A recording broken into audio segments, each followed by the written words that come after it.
tema da nossa palestra é um tema muito propício para nós trabalharmos no início do ano, né? Quem não gostaria de começar um ano tendo um bom ânimo? Mas antes de nós falarmos desse trecho especificamente, quando nós visitamos o Evangelho, onde consta a narrativa do Tem de Bom Ânimo, nós vamos perceber um clima muito curioso. Quando nós visitamos João 16, nós vamos perceber uma atmosfera muito diferente dos outros evangelhos em que Jesus menciona parábolas para ensinar aos seus discípulos. A partir do capítulo 16 de João até o final, nós vamos ter alguns conselhos para os discípulos trazidos pelo próprio Cristo, e a partir de então nós temos a captura de Jesus e toda a trajetória até a sua morte. Então, quando nós visitamos este capítulo do Evangelho, nós vamos perceber um tom de Jesus muito diferente para com seus discípulos. Nos Evangelhos, é muito comum que Jesus se utilize de parábolas para falar aos seus discípulos e para falar àqueles que estão à sua volta. Mas no capítulo 16 nós não vamos encontrar parábolas. É comum nós encontrarmos na fala do Cristo ensinamentos valorosos, mas que requerem uma reflexão daqueles que estão ouvindo. No capítulo 16, nós vamos encontrar um Jesus extremamente objetivo. É como se Jesus sentasse com seus discípulos e dissesse: eu tenho uma coisa muito importante para dizer a vocês. E eu não vou dizer por parábolas neste momento, que é para o negócio ficar muito claro aqui. Porque a partir de agora, a coisa vai ficar feia. Então, é no capítulo 16 que Jesus anuncia aos seus discípulos que está na hora de ele retornar para o Pai. Então, o capítulo ele pode ser interpretado como uma profecia, porque nesse mesmo capítulo Jesus faz a revelação da vinda de um paracleto, ou seja, aquele que há de iluminar, liberar. Quando ele diz: é necessário que eu vá, para que então o paracleto venha a vocês dizer, lembrar tudo aquilo que eu disse e muito mais. Mas Jesus anuncia que os seus discípulos ficarão sem ele. E diz mais ainda: eu estou dizendo isso agora para vocês, mas eu sinto que o coração de vocês já está entristecido. E vocês, meus discípulos, vão passar por muitas tristezas. Ele diz isso abertamente, objetivamente. Ele diz: o mundo se alegrará, mas vós estareis entristecidos. Vosso coração sofrerá, porque estará afastado de mim. Então, pensemos neste momento, para nós entendermos o Evangelho, é importante que a gente se transporte para o tempo do Cristo. Os discípulos de Jesus, se nós observarmos a construção daquele grupo, nós vamos perceber que boa parte daqueles homens só encontram um sentido para a sua vida quando eles começam a caminhar com Cristo. Eles enxergam, eles vivem as vidas deles a partir do momento do primeiro contato com Cristo. Eles vivem naquele grupo, eles vivem para o Cristo, eles vivem pelo Cristo. E aquele mesmo Cristo, naquele momento, está dizendo que ele vai partir. Ou seja, quem está ali vai se sentir muito desamparado. Muito desamparado. Mas o Cristo dá a eles a esperança quando ele diz: mas vós me vereis novamente, e o vosso coração se alegrará.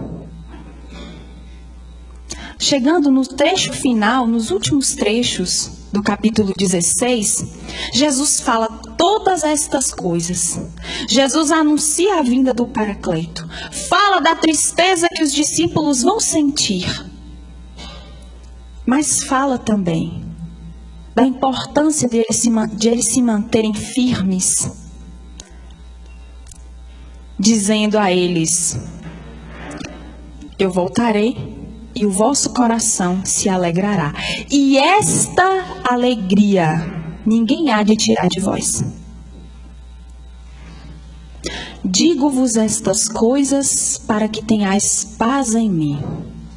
No mundo tereis aflições, mas tende bom ânimo. Estas palavras de Jesus reverberam no coração de muitos de nós, ou pelo menos deveriam reverberar até hoje. Porque antes de nós entrarmos, antes de Jesus falar do bom ânimo, ele fala uma coisa muito curiosa. Ele diz: eu estou dizendo essas coisas para vocês, para que vocês tenham paz em mim. Não é qualquer paz, é a paz no Cristo. E qual a relação que isso tem com o bom ânimo? Será qual a relação que nós encontramos entre ter a paz e viver em bom ânimo? Se nós observarmos a nossa trajetória nos dias de hoje, observarmos o meio no qual nós estamos imersos, o que toca o nosso coração? O que nos fala mais alto no dia de hoje, nos dias de hoje? Qual a nossa relação com esta paz que vem do Cristo? Talvez compreendendo esta relação, nós vamos compreender o nosso estado de bom ânimo ou não. Principalmente quando Jesus diz que o mundo, ele se alegrará, mas os seus discípulos estarão entristecidos. Como a dizer que durante a trajetória daqueles homens, eles encontrarão sim tentações, encontrarão felicidade, alegria, ou pelo menos um mundo que diz oferecer isso a eles. Mas, se o coração do homem não estiver em contato com Cristo, assim como todas as coisas do mundo, essa alegria, essa paz, essa tranquilidade, ela é passageira. E eis aí a importância de nós compreendermos o trecho que vem antes do tende bom ânimo. Porque nós nos acostumamos a ter um bom ânimo de fora para dentro, né? Então, o que desperta bom ânimo em nós é algo exterior a nós.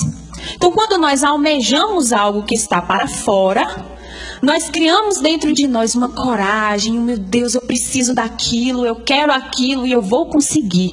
E aí nós depositamos o nosso querer, a nossa força, o nosso bom ânimo, a nossa boa vontade, a nossa coragem até nós conseguirmos aquilo. Mas vocês já pararam para reparar que todas as vezes que nós conquistamos algo que é passageiro ou que é material, logo depois da conquista, esse bom ânimo que nós achávamos que nós tínhamos, ele vai caindo. Ele vai caindo, ele vai caindo. E aí eu vou me lembrando dos problemas.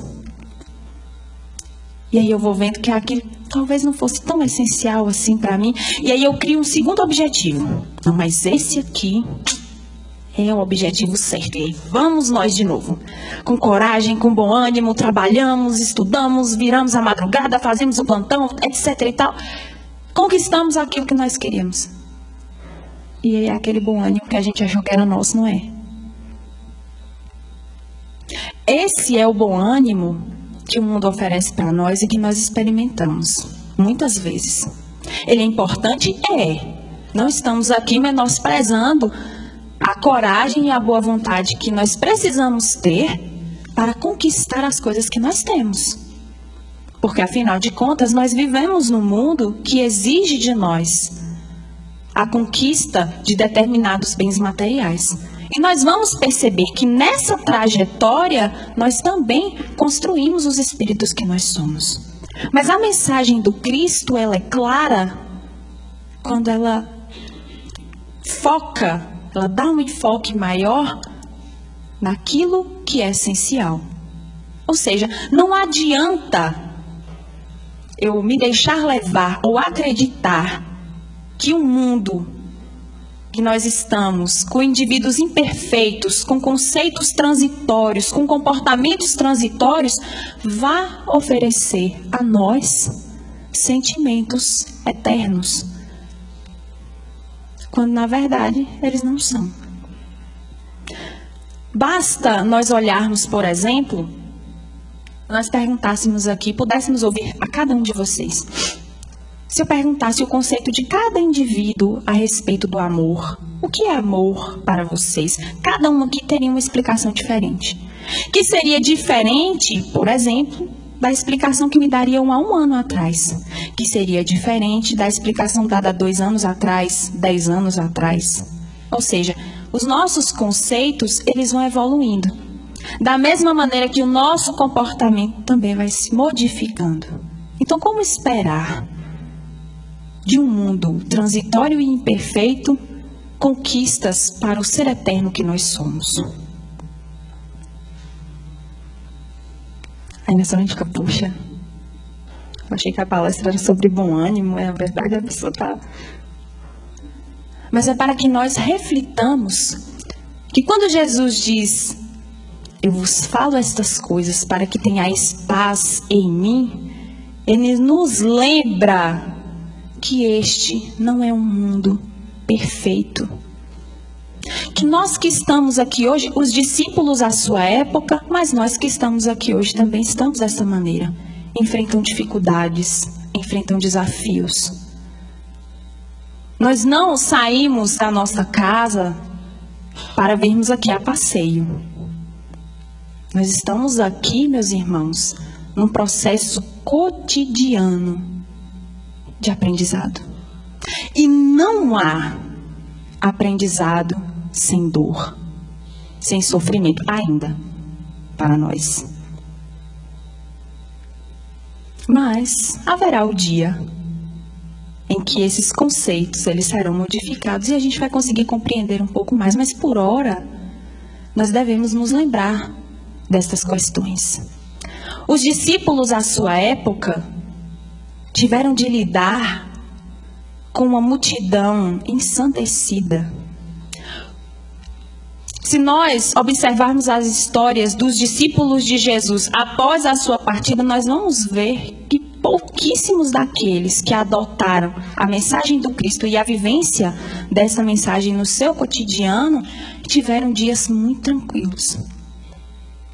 Basta lembrar de Pedro, por exemplo, que foi uma criatura que foi presa, atacada, rechaçada, e que ao dizer a ele que ele seria morto, crucificado, e ele dizer que não, que aquela não era ele não era digno de morrer como seu mestre, como uma espécie de sátira, crucificaram-no de cabeça para baixo.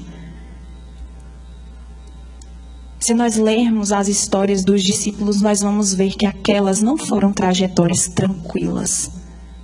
E aí nós nos perguntamos, o que é de fato que mantinha o bom ânimo daqueles homens naquela mensagem? O que é de fato que fez com que cada um deles permanecessem firmes nas horas de maior sofrimento? Imagina só se eles depositassem a sua fé e a sua confiança nos poderosos da época. Será que no momento de tamanha dor e sofrimento eles teriam alento em seu coração e bom ânimo para continuar com a sua tarefa? Eu arriscaria dizendo que não. Mas hoje, em tempos diferentes, nós temos desafios diferentes. Nós, como cristãos, que aqui estamos, ou que nos dizemos cristãos, Nós não sofremos mais perseguição.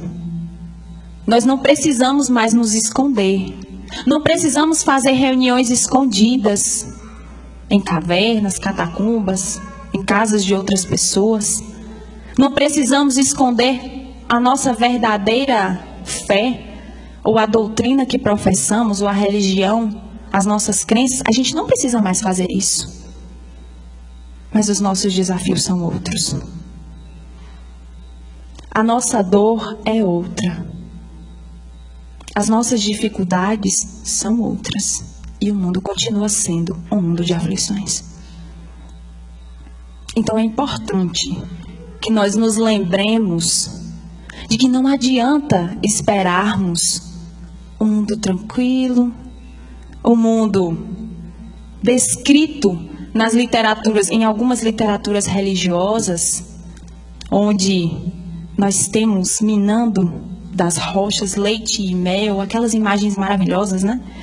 Que nós temos, os indivíduos contemplando a face de Deus no céu, deitados nas nuvens, comendo maçãs e uvas e cantando hosanas, etc.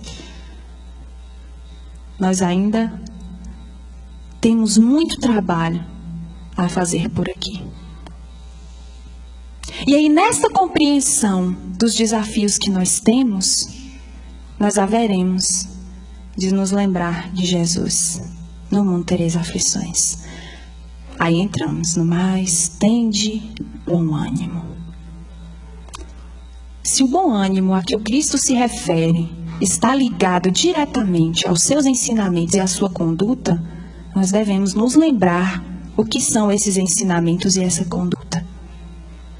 Há um dos trechos que com certeza os senhores e as senhoras já devem ter ouvido aqui, inclusive da minha pessoa.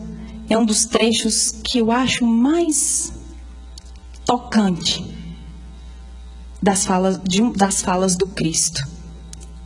Quando ele mira os indivíduos à sua volta, olhando para cada um que está ali naquela multidão, observando as dores que os indivíduos enfrentam, as dores materiais e morais.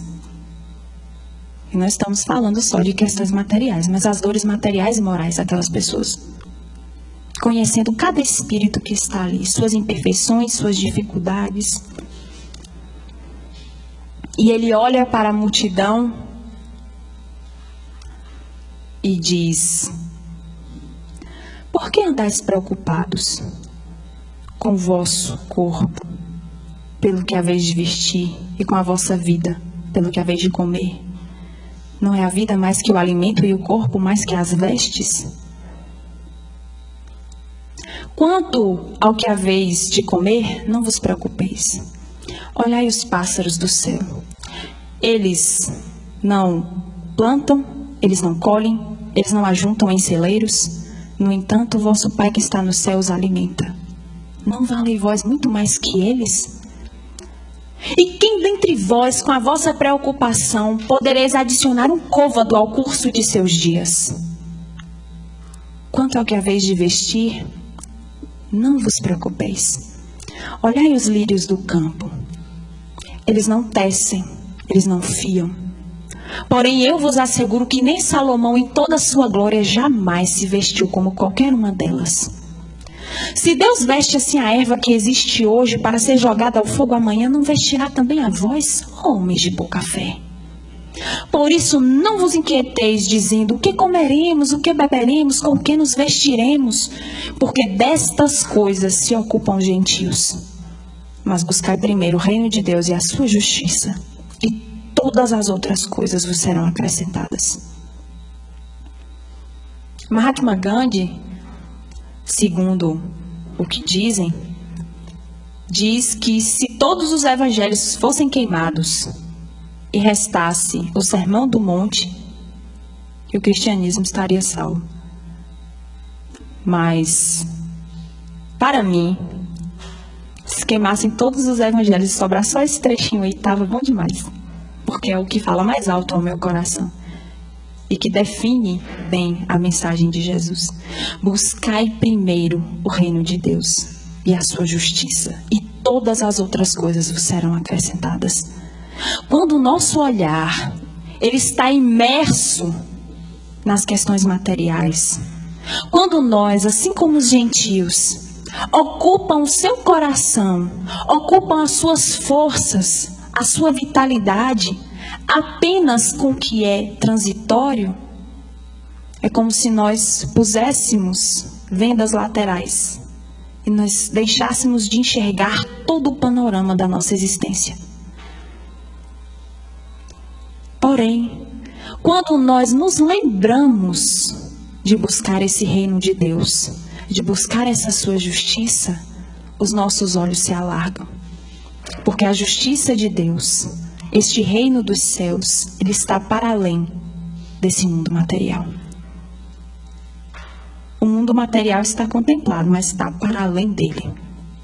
E aí nós vamos entender o real significado de passar pelas aflições pelas quais nós passamos. Aí nós vamos entender que, como seres espirituais que somos, existem situações que me vêm para que eu possa descobrir que em mim ainda jaz aquele sentimento ruim, aquela imperfeição, aquela dificuldade. Ou situações que vêm para que eu consiga exercitar a minha paciência, o meu amor, a minha benevolência, a minha tranquilidade. E paciência é uma coisa que a gente praticamente nasce muito paciente, né? Mas algumas pessoas, como eu, por exemplo, precisam exercitar ainda a paciência. Então, aquele pedido que a gente faz nas nossas orações de Senhor, dai-me paciência, Ele dá situações para o exercício da paciência. Porque nada vem sem trabalho, né? Então, essa compreensão da nossa dimensão espiritual, da nossa busca por esse reino dos céus, é que vai, aos poucos, nos despertando para o bom ânimo que nós devemos ter. E aí eu pergunto a vocês, onde é que está esse reino de Deus, ao qual Jesus se refere, se não dentro de nós? O lugar mais difícil de ir, dentro de nós. Nós temos dinheiro, podemos juntar dinheiro para viajar o mundo inteiro. Mas para o lugar onde nós não pagamos, onde nós podemos ir e voltar quando nós quisermos, nós temos dificuldade de ir, que é o interior de cada um. Então, como conquistar o bom ânimo? Como ter bom ânimo se eu não tenho contato com o que está dentro de mim? Como é que nós vamos ter bom ânimo se eu não sei o que é que me tira esse bom ânimo? Já pararam para se perguntar isso? Existem coisas que tiram a nossa paciência, né? Que nos deixam impacientes, que nos deixam tristes. Mas se a gente não mergulha no fundo de nós mesmos para compreender esses como é que nós vamos desenvolver o bom ânimo? Como nós vamos estar em paz, mas na paz que vem do Cristo? Eu comentava com um amigo ontem algumas reflexões sobre este tema e eu perguntei assim, sabe aqueles amigos que nós não vemos há muito tempo? E aí que o amigo liga pra gente e fala, olha, vamos nos encontrar. E a gente diz, vamos sim, que eu estou com saudade. E aí esse encontro nunca sai. Aí no próximo ano, olha, vamos ver se esse ano a gente consegue se encontrar. E aí o encontro não sai de novo. Aí a gente vai inventando desculpa porque a gente trabalha, porque a gente tem aquela atividade, aquela outra atividade, etc. Mas enquanto a gente não tem mais escapatória, a gente fala, eu tenho que ir. E a gente vai. Só que o encontro com esse amigo é maravilhoso. A gente não quer mais ir embora. A gente quer ficar ali o resto da vida se deixar. Porque é divertido. Porque é leve. Porque é tranquilo. E a gente sai dali com a promessa de vamos fazer isso mais vezes. Aí a gente volta para a rotina. e a gente esquece o amigo.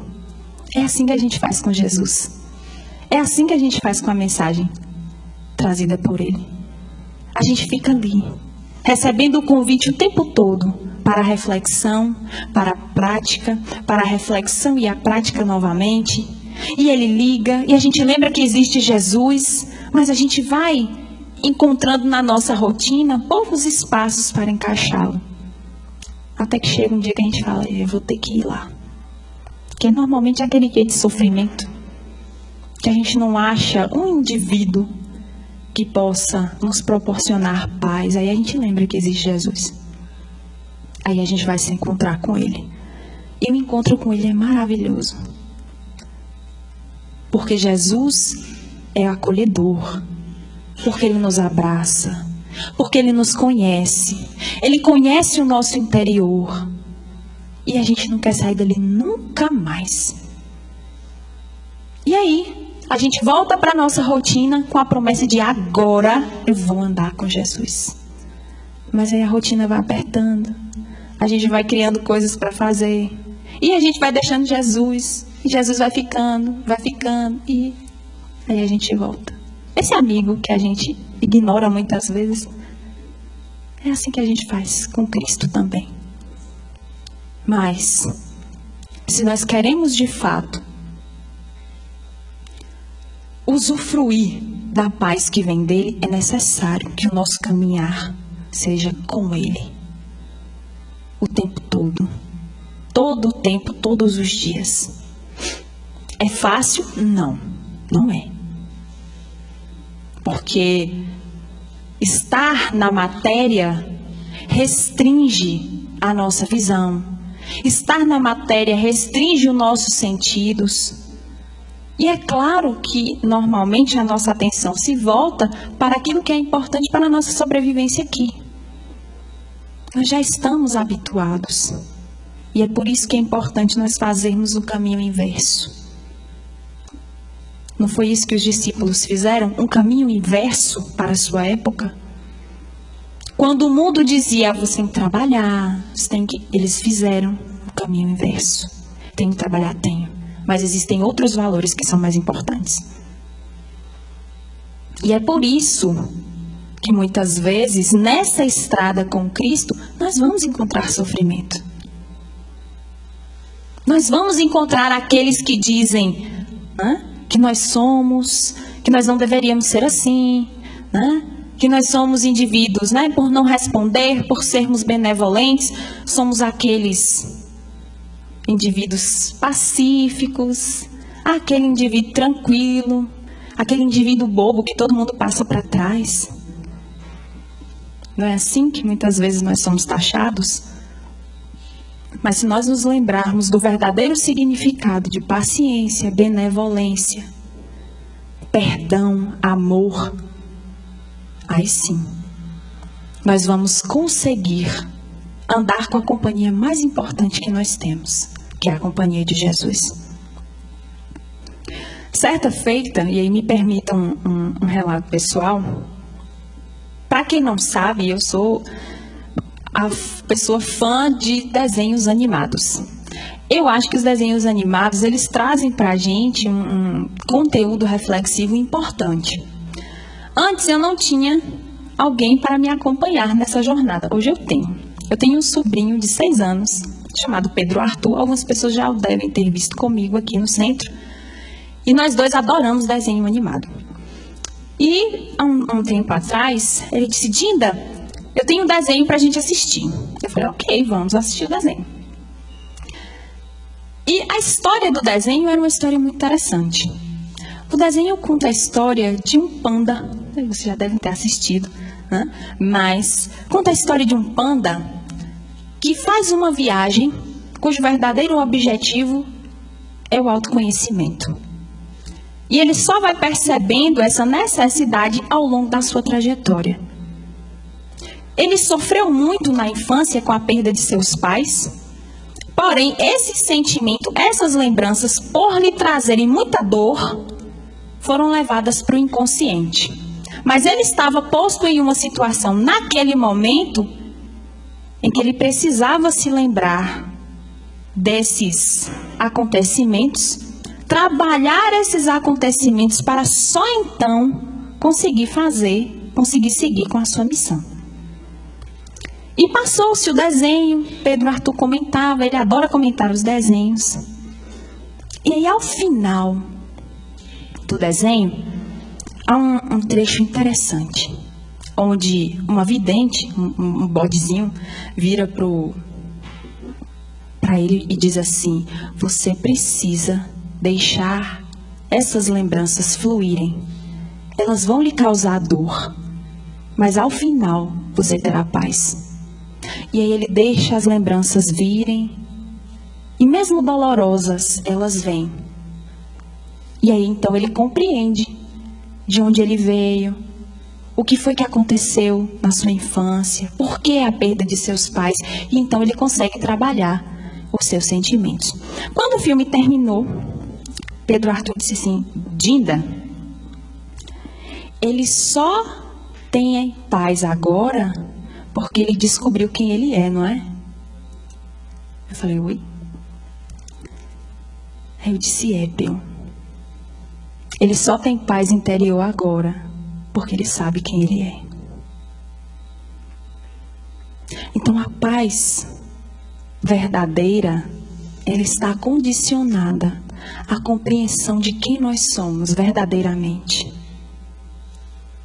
E quem nós somos verdadeiramente não se restringe a esse corpo físico. Não se restringe às dificuldades pelas quais nós passamos neste momento.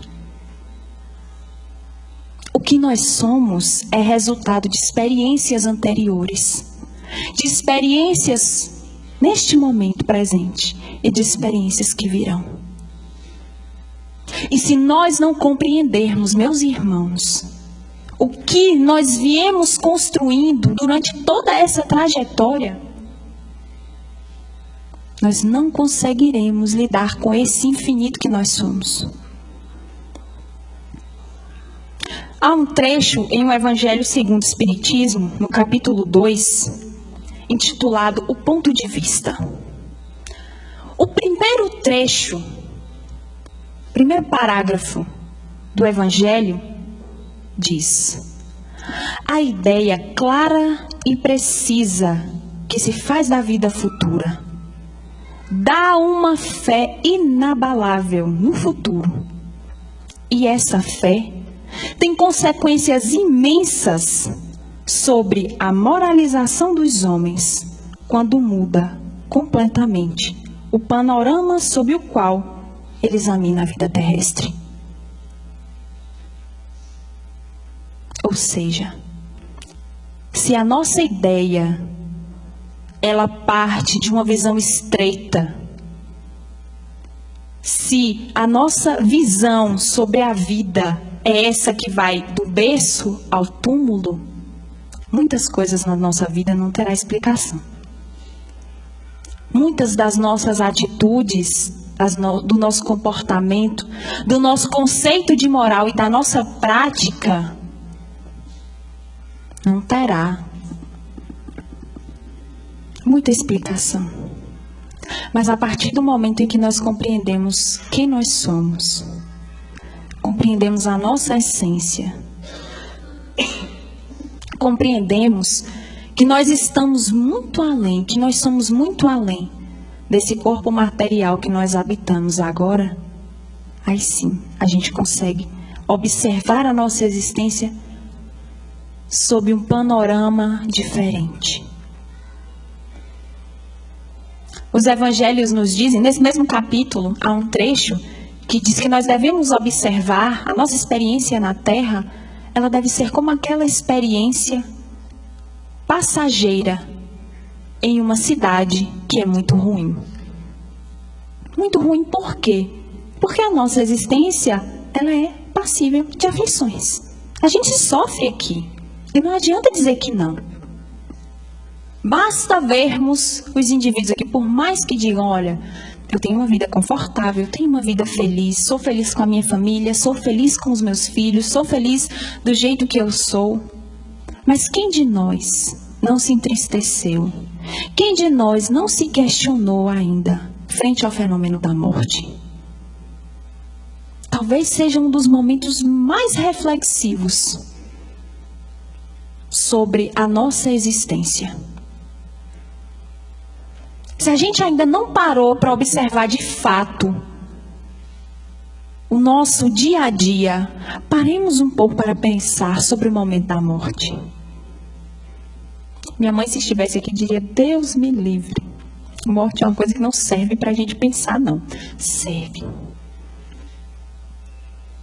Quem ainda não passou por esse momento, pode refletir também.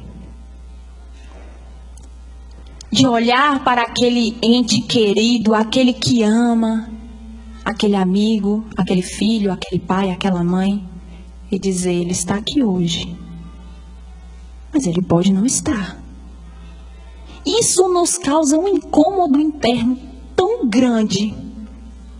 Se não causa a vocês, causa a mim. Mas nos causa um sofrimento, nos causa angústia, nos causa dor. Por quê? Porque nós não estamos habituados a lidar ou a pensar e trabalhar esse fenômeno. Não estamos.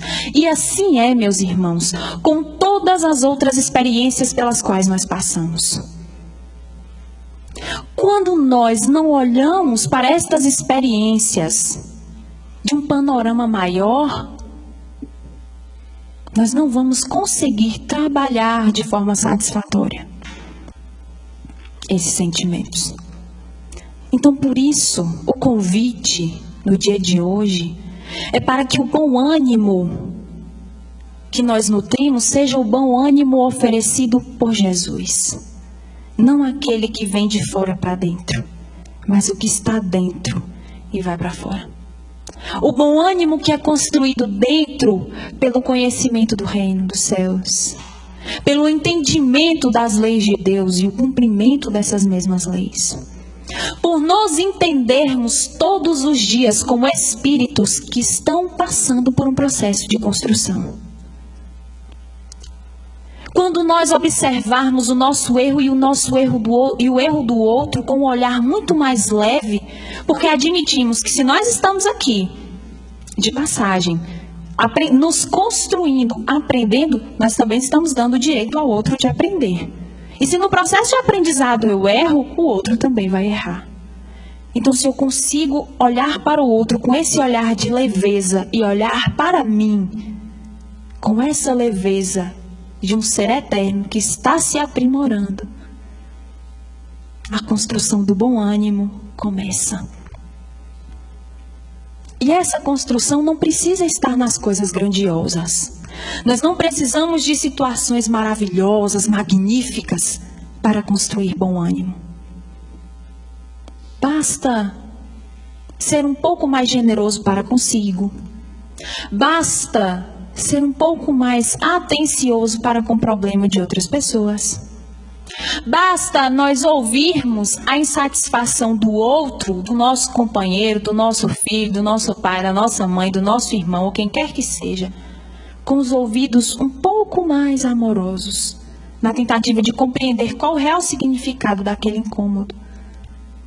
Basta, em um dia propício para qualquer tipo de discussão, nós olharmos para o outro como nosso companheiro de jornada e ao invés de discutir, nós conversarmos. Basta, no momento de impaciência, nós respirarmos e tentarmos compreender o motivo pelo qual o outro me impacienta. São as pequenas coisas das nossas experiências cotidianas que vão nos transformando em indivíduos que cultivam bom ânimo no seu coração. E para isso nós precisamos do aporte do Evangelho nos nossos corações. Para isso nós precisamos convidar o Cristo para estar conosco. Precisamos daquela figura amiga para guiar os nossos passos. Há no livro Boa Nova um texto intitulado Bom Ânimo. livro Boa Nova, psicografado por Francisco Cândido Xavier. Eu vou compartilhar alguns trechos com vocês. Neste capítulo, nós vamos ver que Bartolomeu era um dos discípulos de Jesus. E ele, apesar de estar sempre reunido com o grupo, era um daqueles que tinham um olhar mais entristecido. Sempre que Jesus proferia os seus ensinamentos, ele observava Bartolomeu, e ele sempre com o olhar baixo, sempre com um semblante triste. E em uma determinada ocasião, quando Pedro e a sua equipe estavam em afazeres domésticos, Jesus então se senta com o apóstolo para ouvir-lhe as dificuldades. Bartolomeu então, após um olhar carinhoso de Jesus, como a convidá-lo a falar, diz: Mestre, não saberia nunca explicar-vos o porquê das minhas tristezas amargurosas. Só sei dizer que o vosso evangelho me enche de esperanças para o reino de luz que nos espera os corações além das alturas. Quando esclarecestes que o vosso reino não é deste mundo, experimentei uma nova coragem para atravessar as misérias do caminho da terra, pois aqui o selo do mal parece obscurecer as coisas mais puras. Por toda parte é triunfo do crime, o jogo das ambições, a colheita dos desenganos. Jesus então olha afetuosamente para ele e diz com serenidade: a nossa doutrina, entretanto, é a do Evangelho ou da Boa Nova. E já viste, Bartolomeu, uma boa notícia não produzir alegria? Fazes bem, conservando a tua esperança em face dos novos ensinamentos. Mas não quero senão acender o bom ânimo no espírito dos meus discípulos. Se já tive a ocasião de ensinar que o meu reino ainda não é deste mundo, isso não quer dizer que eu desdenhe o trabalho de estendê-lo um dia aos corações que mourejam na terra. Achas então que eu teria vindo a este mundo sem essa certeza confortadora? O Evangelho terá de florescer primeiramente na alma das criaturas, antes de frutificar para o espírito dos povos. No entanto, venho de meu Pai, cheio de fortaleza e confiança, e a minha mensagem há de proporcionar grande júbilo a quantas receberem de coração.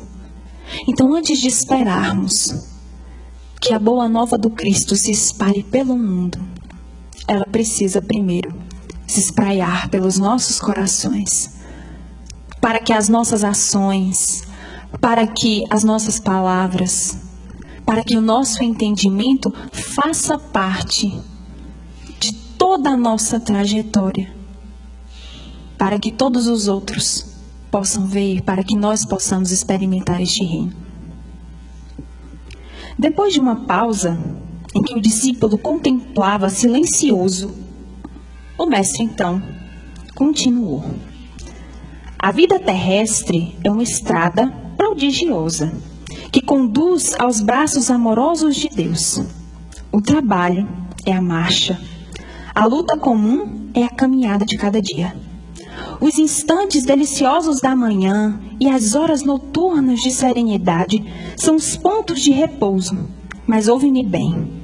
Na atividade ou no descanso físico, a oportunidade de uma hora, de uma leve ação, de uma palavra humilde, é o convite do nosso Pai para que semeemos as suas bênçãos sacrossantas. Em geral, os homens abusam desse ensejo precioso para anteporem a sua vontade imperfeita aos desígnios superiores, perturbando a própria marcha. Daí resultam as jornadas mais ásperas, obrigatórias, para a retificação de faltas cometidas, os infrutíferos labores. Em vista dessas razões, observamos que os viajores da terra estão sempre desalentados. Na obcecação de sua vontade própria, ferem a fronte nas pedras da estrada, cerram os ouvidos à realidade espiritual, vendam os olhos como a sombra da rebeldia e passam em lágrimas, em desesperadas imprecações e amargurados gemidos, sem enxergarem a fonte cristalina, a estrela cariciosa do céu, o perfume da flor, a palavra de um amigo, a claridade das experiências que Deus espalhou para a sua jornada em todos os aspectos do caminho. Para que nós, conhecedores do Evangelho, sejamos aqueles que na jornada acendem uma luz. Que, como Cristo disse, que nós possamos ser de fato o sal da terra e a luz do mundo. Que nós, dentro das nossas relações interpessoais, dentro da construção dos nossos afetos, nós possamos expressar o que de fato Jesus nos trouxe a respeito do amor e da benevolência. E através das nossas habilidades, das nossas facilidades, das oportunidades profissionais que nós temos, nós também possamos acender a inapagável luz de Jesus. Que todos os lugares onde nós estejamos, nós tenhamos consciência de que aquele espaço também é o espaço de trabalho, é a seara do Cristo. E que nós, como verdadeiros trabalhadores, possamos ter o bom ânimo, construir dentro de nós esse bom ânimo para a caminhada, que é árdua, mas que nos oferece um horizonte repleto de belezas, quando nós enxergamos esse horizonte com Jesus. Muita paz.